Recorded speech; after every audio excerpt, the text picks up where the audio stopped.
In a country where cricket was once a man's game, one young girl dared to dream. Her name, Sana Mir. A girl who would one day redefine what it means to wear the green jersey, not just for herself, but for every girl who was ever told, cricket isn't for you. Born in Abbottabad, Pakistan, Sana's childhood was surrounded by mountains, but her dreams were always higher than the peaks. She grew up playing cricket with her brother in the backyard, a place where every boundary she hit was an act of rebellion. There were no girls' teams, no academies for her, and no one to tell her that she could make it. So, she told herself. As she grew older, the whispers turned into barriers. Relatives questioned her choices, neighbors laughed, and even teachers advised her to focus on something realistic. But Sana had already decided she would carve her own path, even if it meant walking alone. Her father became her quiet supporter, a pillar in her storm. He watched her train with boys in dusty grounds, facing criticism that no one else could hear. With every dropped catch, she was told, "This is not your place." But with every ball she bowled, she silently replied, "Watch me." There were no spotlights then, only the sound of her breath in the empty air as she practiced after school. Her hands would blister, her knees would bleed, but her heart never learned to stop. For Sana, the struggle wasn't just about making a career. It was about proving that a Pakistani girl could stand on the same pitch where legends stood and hold her ground. By the time she reached her teenage years, she wasn't just playing cricket, she was building a revolution. And soon, the world would hear her name. As Sana Mir stepped into her late teens, her passion began to transform into purpose. The streets of Abbottabad were now her silent witnesses. Each morning's first light caught her shadow practicing alone, ball in hand, eyes full of fire. But Pakistan in those years wasn't a country where women's cricket had recognition. There were no academies, no sponsorships, not even a proper stadium for them. Sana's parents, however, became her first and most loyal supporters. Her father would say, "You don't need validation, Sana, you need vision." Her first major breakthrough came when she was selected for Pakistan's national women's cricket camp. The camp wasn't glamorous old pitches, borrowed kits, and shared accommodations, but to Sana, it was paradise. Surrounded by girls who shared her dream, she felt for the first time that she wasn't alone. Yet, it wasn't easy. She wasn't the strongest hitter, nor the fastest bowler. But what she did have was leadership, calm, composed, yet quietly fierce. When she was handed the captaincy of the Pakistan women's cricket team, it came as a shock to many. Some doubted her tactical mind, others her resilience. But Sana knew that leadership wasn't about shouting louder, it was about standing taller. Her approach was revolutionary. She led not just with skill, but with empathy. She understood her teammates' struggles, girls from small towns, fighting against social judgment and limited resources. Sana turned those struggles into strength. Under her captaincy, Pakistan began to rise.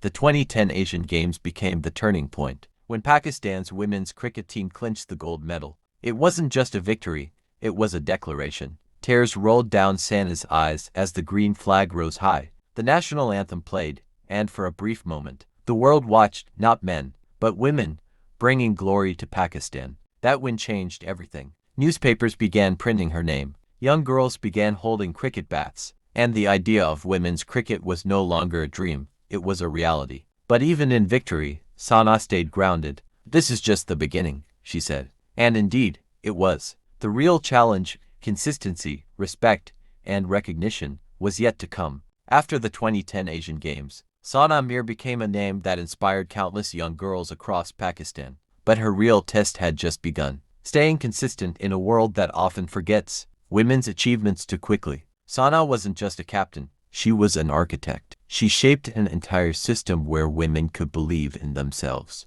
Under her leadership, Pakistan went on to win the 2014 Asian Games gold medal again, proving that 2010 wasn't a coincidence, it was the beginning of a legacy. In those years, Pakistan's women's cricket team was not just playing cricket, they were changing mindsets. They played in small stadiums, sometimes with barely any crowd. But Sana reminded her team, "We're not playing for applause, we're playing for purpose." Her bowling was magical, steady, smart, and strategic. She wasn't a bowler who relied on pace. She relied on brains. Her ability to read the batter's mind made her one of the most respected captains in women's cricket worldwide. Then came the ICC Women's World Cup 2013 and T20 World Cups, where despite limited resources, Sana led her team with pride. She became the first Pakistani woman cricketer to take 100 wickets in ODIs, a record that not only defined her career but also gave hope to every little girl who held a cricket ball for the first time. Her leadership style drew attention globally.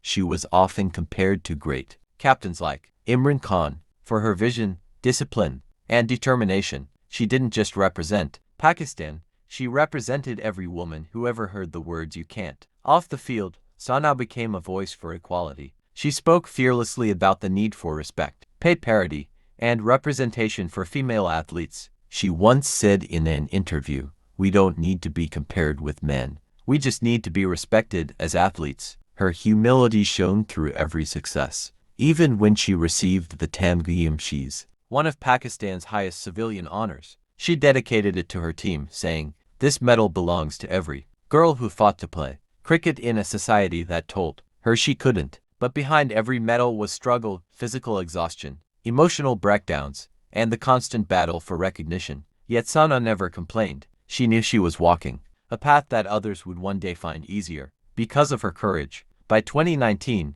as she decided to retire, Sana Mir had already changed the face of women's cricket in Pakistan forever. When Sana Mir took her final bow from international cricket in 2019, it wasn't the end. It was the beginning of a legacy that would echo through generations. She left behind more than statistics and records. She left behind a blueprint for courage. Her story became a chapter of resilience, of how one woman, with nothing but belief, reshaped an entire nation's perception of women in sports. After retirement, Sana didn't disappear from the public eye. She became an advocate for equality, using her voice to uplift young girls and athletes who faced the same resistance she once did. She visited schools, appeared in motivational talks, and kept reminding everyone that cricket was never just about bat and ball. It was about identity, pride, and purpose. In interviews, she spoke softly yet firmly. Her words carried weight. "The most powerful thing you can do," she once said, "is to be yourself,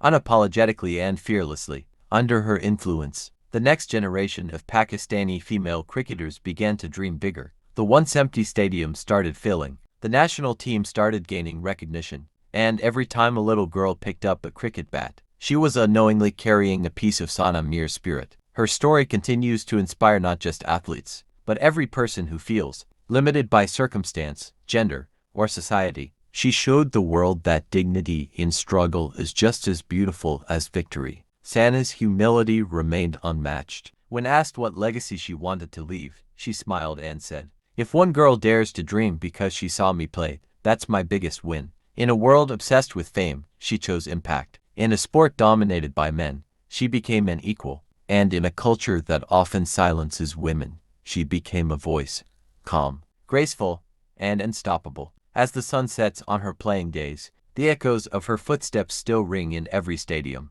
where a girl dares to walk with a bat in her hand. Because Sana Mir didn't just play cricket, she rewrote what it means to be a champion.